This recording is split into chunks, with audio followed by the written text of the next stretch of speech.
আসসালামু আলাইকুম। আন্তর্জাতিক টিভি নিউজে আপনাকে স্বাগত। শুরুতেই জানাবো আমাদের হাতে থাকা সর্বশেষ গুরুত্বপূর্ণ আপডেট যুদ্ধের সংবাদ, এরপর বিস্তারিত। বাংলাদেশের সর্বশেষ গুরুত্বপূর্ণ আপডেট সংবাদে আপনাকে স্বাগত। শুরুতেই সংবাদ শিরোনাম, পরে বিস্তারিত। প্রথমেই জানাবো আমাদের হাতে থাকা সর্বশেষ গুরুত্বপূর্ণ সবথেকে তাজা আপডেট সংবাদ। জামাতের ৩৬ বছর আগের ফর্মুলা এখনও গ্রহণযোগ্য বললেন শিশির মনির। তত্ত্বাবধায়ক সরকার ব্যবস্থা পুনর্বহালের দাবিতে দায়ের করা আবেদনের উপর আপিল বিভাগের চূড়ান্ত শুনানি তৃতীয় দিনের মতো শেষ হয়েছে। প্রধান বিচারপতি সৈয়দ রেফাত আহমেদের নেতৃত্বে ৭ সদস্যের আপিল বেঞ্চ এই শুনানি শেষে আগামী ২৮ অক্টোবর পর্যন্ত মুলতবি ঘোষণা করেছে। এরপর জানাবো বিএনপি ছেড়ে আওয়ামী লীগে যোগদানের কারণ জানালেন ফয়জুল করিম মুবিন। কিশোরগঞ্জ বিএনপি থেকে পদত্যাগ করে এক নেতার ক্ষমতাচ্যুত আওয়ামী লীগে যোগ দেওয়ার ঘটনায় নানা আলোচনা শুরু হয়েছে। আওয়ামী লীগে যোগ দেওয়া ওই নেতা অ্যাডভোকেট ফয়জুল করিম মুবিন। তার পিতা প্রাত ডাক্তার আবু আহমেদ ফজলুল করিম কিশোরগঞ্জ সদর আসনের বিএনপি নেতা এবং সংসদ সদস্য ছিলেন। তবে কি কারণে তিনি বিএনপি ত্যাগ করে আওয়ামী লীগে যোগ দিয়েছেন সে বিষয়ে তিনি তথ্য জানিয়েছেন। এ বিষয়ে গুরুত্বপূর্ণ তথ্য জানাবো, বন্ধুরা সঙ্গেই থাকুন। এদিকে কয়েকটি রাজনৈতিক দলের চাপে সরকার দিশেহারা বলছে এবি পার্টির চেয়ারম্যান। এবি পার্টির চেয়ারম্যান মুজিবুর রহমান মঞ্জু বলেছেন, অন্তর্বর্তীকালীন সরকারের নিরপেক্ষতা নিয়ে প্রশ্ন রয়েছে। তারা একবার এক দল আরেকবার আরেক দলকে খুশি করে চলার নীতি গ্রহণ করেছে। এজন্য তারা তাদের নিরপেক্ষতা হারিয়েছে। কয়েকটি রাজনৈতিক দলের চাপে সরকার দিশেহারা। জানাবো সাগরে নিম্নচাপ ঘনীভূত হয়ে ঘূর্ণিঝড় হওয়ার আশঙ্কা। এক সপ্তাহ ধরে দেশের বেশিরভাগ এলাকায় প্রায় বৃষ্টিহীন, সেই সঙ্গে দেশজুড়ে মৃদু তাপপ্রবাহ বয়ে যাচ্ছে। এতে সারা দেশে দিনরাত গরম বেড়ে যাচ্ছে। বেশ কয়েকদিনই দেশের বেশিরভাগ এলাকায় প্রায় বৃষ্টিহীন থাকার পর আজ দক্ষিণ পূর্ব বঙ্গোপসাগর এলাকায় একটি লঘুচাপের সৃষ্টি হয়েছে, যা একটানা ৩ দিন বৃষ্টিপাত হতে পারে। তবে ঘূর্ণিঝড়ের বেশিরভাগই ভারতের দিকে রয়েছে। এবং সর্বশেষ জানাবো নাইজেরিয়ায় বোকো হারামের ৫০ সদস্য নিহত। নাইজেরিয়ার উত্তর পূর্ব অঞ্চলে সেনাবাহিনীর সঙ্গে সংঘর্ষে বোকো হারামের ৫০ সদস্য নিহত হয়েছে। দেশটির সামরিক মুখপাত্র লেফটেন্যান্ট কর্নেল সানি উবার এক বিবৃতিতে জানান, সংঘর্ষে কয়েকজন সেনা আহত হয়েছে। খবর বার্তা সংস্থা আনাদুলুর। প্রিয় দর্শক, এতক্ষণ শুনছিলেন সংবাদ শিরোনাম, এবারে বিস্তারিত। তবে তার আগে বন্ধুরা অনুরোধ থাকবে এই সংবাদটিতে একটি লাইক দিন। এই চ্যানেলে আপনি নতুন হয়ে থাকলে আমাদের সংবাদটি দেখতে দেখতে চ্যানেলটি সাবস্ক্রাইব করে রাখুন। কমেন্ট করে বন্ধুরা আপনার মূল্যবান মতামত জানিয়ে দিন আপনি বিশ্বের কোন দেশ থেকে বা বাংলাদেশের কোন স্থান থেকে আমাদের সংবাদটি দেখছেন এবং শুনছেন। আর বন্ধুরা সংবাদটি আপনার সোশ্যাল মিডিয়া ফেসবুকে শেয়ার করে বন্ধুদেরও দেখার সুযোগ করে দিন। এবারে বিস্তারিত। জামাতের ৩৬ বছর আগের ফর্মুলা এখনও গ্রহণযোগ্য বললেন শিশির মনির। তত্ত্বাবধায়ক সরকার ব্যবস্থা পুনর্বহালের দাবিতে দায়ের করা আবেদনের উপর আপিল বিভাগে চূড়ান্ত শুনানির তৃতীয় দিনের মতো আজ শেষ হয়েছে।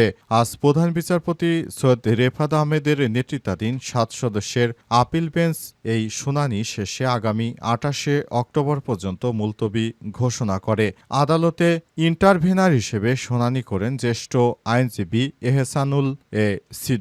আর জামাত ইসলামের সেক্রেটারি জেনারেল এর পক্ষে শুনানি করেন আইনজীবী শিশির মনির। শুনানি শেষে শিশির মনির বলেছেন, আজ থেকে ৩৬ বছর আগে জামাত ইসলামী বাংলাদেশের গণতন্ত্রের জন্য একটি নিরপেক্ষ নির্দলীয় তত্ত্বাবধায়ক সরকারের ফর্মুলা দিয়েছিল। সেই ফর্মুলার অধীনে ৩টি নির্বাচন হয়েছে। এতদিন পরে সবাই মনে করছেন এটাই বাংলাদেশের গণতন্ত্রের জন্য সবথেকে গ্রহণযোগ্য ফর্মুলা। তিনি আরো বলেন, এই প্রক্রিয়ায় তত্ত্বাবধায়ক সরকার বাতিল করা হয়েছে তা ছিল পূর্ব পরিকল্পিত। সংসদীয় কমিটিও এটি বাদ দিতে চায়নি। এক ব্যক্তির ইচ্ছায় তত্ত্বাবধায়ক ব্যবস্থা বাতিল করে দেশে একনায়তান্ত্রিক শাসন ব্যবস্থা শুরু করে তৎকালীন স্বৈরাচারী শেখ হাসিনা সরকার। কিন্তু সর্বশেষ জনগণের চাপের মুখে তিনি আর দেশে থাকতে পারেননি। তিনি দেশ ছেড়ে পালাতে বাধ্য হয়েছেন। এজন্য বাংলাদেশের মানুষ জয়লাভ করেছে। এখন তারা আবার গণতান্ত্রিক প্রক্রিয়ায় রাজনীতিতে ফিরে এসেছে। এটি বাংলাদেশের মানুষের জন্য দীর্ঘদিনের প্রত্যাশিত একটি বিষয় ছিল। শেষ পর্যন্ত তারা এটি করতে পেরেছে বলে মনে করেন শিশির মনির। বিএনপি ছেড়ে আওয়ামী লীগে যোগদানের কারণ জানালেন ফয়জুল করিম মুবিন। কিশোরগঞ্জে বিএনপি থেকে পদত্যাগের ঘোষণা দিয়ে এক নেতার ক্ষমতাচ্যুত আওয়ামী লীগে যোগ দেওয়ার ঘটনায় নানা আলোচনা জন্ম নিয়েছে। আওয়ামী লীগে যোগ দেওয়া ওই নেতা অ্যাডভোকেট ফয়জুল করিম মুবিন তার পিতা প্রয়াত ডাক্তার আবু আহমেদ ফজলুল করিম কিশোরগঞ্জ সদর আসনের বিএনপি নেতা ও সংসদ সদস্য ছিলেন। ফজলুল করিম বিএনপির প্রতিষ্ঠাতা প্রয়াত রাষ্ট্রপতি জিয়াউর রহমানের স্বাস্থ্য প্রতিমন্ত্রী ছিলেন। গত রোববার 5ই আগস্ট ফেসবুকে পোস্ট করে বিএনপি থেকে পদত্যাগের কথা জানান ফজলুল করিম মুবিন। সম্প্রতি নিজের ফেসবুক লাইভে এসে আওয়ামী লীগে যোগদানের কথাও জানান তিনি। এ বিষয়ে অ্যাডভোকেট ফয়জুল করিম মুবিন জানান, 5ই আগস্টের পর আওয়ামী লীগ সরকারের পতন, মানুষ যে পরিবর্তন চেয়েছিল তা হয়নি। সবকিছুই ভেবেচিন্তে আওয়ামী লীগে যোগ দেওয়ার সিদ্ধান্ত নিয়েছেন তিনি আরো বলেন, সম্পদ লোভী, ক্ষমতা লোভী, পদ লোভীরা পেছনের দরজা দিয়ে ক্ষমতায় যাওয়ার চেষ্টা করছে। এটা কোনোভাবেই গ্রহণযোগ্য কোনো বিষয় হতে পারে না। কারণ শেখ হাসিনা চলে গেছে, পালিয়ে গেছে, কিন্তু শেখ হাসিনা পালিয়ে যাবার পর দেশটাকে যে আবার নতুন করে সংস্কার করার প্রয়োজন সেই চিন্তাও তারা করছে না। তারা সেখান থেকে পালাতে চেষ্টা করছে, অর্থাৎ তারা পেছনের দরজা দিয়ে আবার ক্ষমতায় আসার চেষ্টা করছে বলে অভিযোগ করেছেন তিনি। তাই এদের কাছ থেকে সরে গিয়ে আওয়ামী লীগে রাজনীতি করার কথা জানান এবং তিনি বলেন, শেখ হাসিনা যেহেতু বলেছে বাংলাদেশে ফিরবে, তিনি অবশ্যই ফিরে আসবেন। ঝিনাইদহে গণমাধ্যম কর্মীদের সঙ্গে মতবিনিময়, কয়েকটি রাজনৈতিক দলের চাপে সরকার দিশেহারা। এবি পার্টির চেয়ারম্যান মুজিবুর রহমান মঞ্জু বলেছেন, অন্তর্বর্তীকালীন সরকারের নিরপেক্ষতা প্রশ্নবিদ্ধ। তারা একবার এক দলকে আবার আরেক দলকে সমর্থন দেওয়ার চেষ্টা করছে। তিনি বলেন, সরকারের কাছ থেকে আমরা এই ধরনের বিষয় প্রত্যাশা করিনি। আমরা চেয়েছি সরকার যেন নিরপেক্ষভাবে কাজ করে, কিন্তু সরকার তাদের নিরপেক্ষতা হারিয়েছে। সরকার অবশ্যই কাজগুলো করতে পারছে না। সরকারের এ ব্যাপারে দায়বদ্ধতা রয়েছে, কিন্তু সরকার কোনো কিছুই ভালো মতো করতে পারছে না। অন্তর্বর্তীকালীন সরকারের প্রধান উপদেষ্টাকে বলবো, আপনি একটি বিশেষ রাজনৈতিক দলের না হয়ে পুরো বাংলাদেশের হয়ে কাজ করুন। সরকার কিন্তু ওই একটি বিশেষ রাজনৈতিক দলের কারণে নিরপেক্ষভাবে তার কাজ করতে পারছে না। বিষয়টি খুবই দুঃখজনক হয়ে দাঁড়িয়েছে।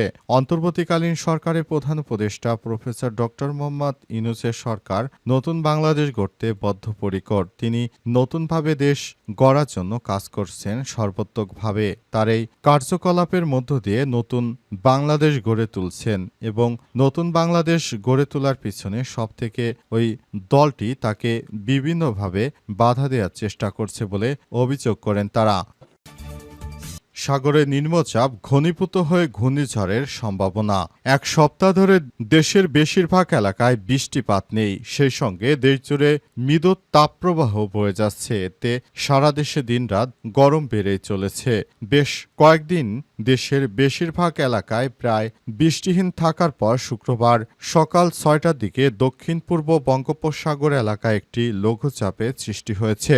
এটি আরও ঘনীভূত হয়ে নিম্নচাপ পরে ঘূর্ণিঝড়ে পরিপূর্ণ হওয়ার একটা সম্ভাবনা রয়েছে। তবে এর প্রভাব মূলত ভারতের ওড়িশা উপকূলের অন্ধ্রপ্রদেশে পড়ার সম্ভাবনা প্রবল। তবে বাংলাদেশের বিশেষ করে উত্তর পশ্চিমাঞ্চল ও উপকূলীয় এলাকায় কিছুটা প্রভাব পড়বে।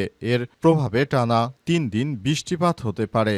আবহাওয়া অধিদপ্তরের ভাষায় তাপমাত্রা 36 থেকে 37 ডিগ্রি সেলসিয়াস পর্যন্ত থাকলে মৃদু তাপপ্রবাহ বলা হয়। তাপমাত্রা 38 থেকে 39.9 ডিগ্রি সেলসিয়াস হলে তা মাঝামাঝি তাপপ্রবাহ। তাপমাত্রা 40 থেকে 41.9 ডিগ্রি সেলসিয়াস হলে তীব্র তাপপ্রবাহ ধরে রাখা হয়। তাপমাত্রা 42-এর বেশি হলে তা অতি তীব্র তাপপ্রবাহ বলে গণ্য করা হয়। এদিকে গত কয়েকদিন ধরেই দেশের বিভিন্ন এলাকার উপর দিয়ে মৃদু তাপপ্রবাহ বইছে। গতকাল বৃহস্পতিবার দেশের সর্বোচ্চ তাপমাত্রা রেকর্ড করা হয়েছে ফেনীতে 36.2 ডিগ্রি সেলসিয়াস। গতকাল সামান্য বৃষ্টি হয়েছে 2-1টি জায়গায়। এর মধ্যে গতকাল দেশের সর্বোচ্চ বৃষ্টি রেকর্ড করা হয়েছে রাঙামাটিতে 9 মিলিমিটার।